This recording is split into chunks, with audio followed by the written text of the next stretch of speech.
We will focus now on the situation in India that's slowly inching toward the U.S. as the most infected nation on the planet.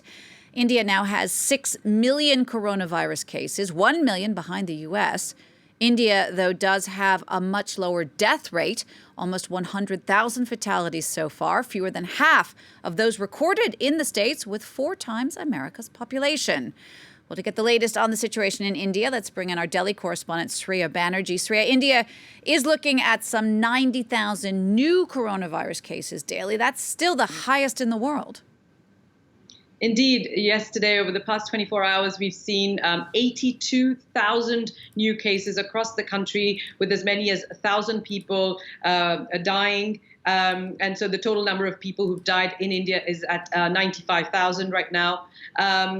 You are right, the mortality rate remains low compared to the United States or the United Kingdom, but it's very hard also in India under normal circumstances to know how many people are dying, and so there is fear that there might be underreporting of that, including underreporting of the number of cases, because while testing has increased in the country, there's per million tests still remain low.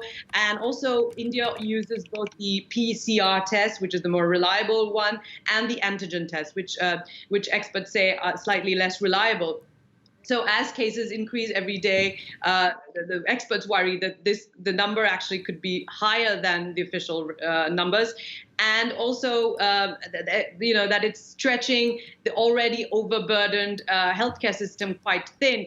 Just last week, there were reports of low oxygen supplies. Doctors have been speaking to have said that they're worried about saturation point soon. Experts are saying so far, for the most part, the healthcare system has managed to cope with the pandemic. But if numbers continue to increase as they're increasing currently, then we have more to worry, and that could be much more overburdened. That the healthcare system could be much more overburdened soon. And Sreya, those rising numbers, all of that comes as Indian authorities are still pushing forward with opening the country to try and help save the economy. Yes, indeed. Most times when you look at numbers coming from the Ministry of Health, then they talk a lot about the recovery rates. They talk a lot about testing numbers, and in fact, and while urging people to continue social distancing and wearing masks. But the Lancet, which is the medical journal Lancet, last week in an editorial said that we shouldn't focus so much on the positive news only, and then also keep the impetus on the fact that the numbers are rising, so that people take the disease seriously. But India can't afford another lockdown. The economy has taken a huge hit.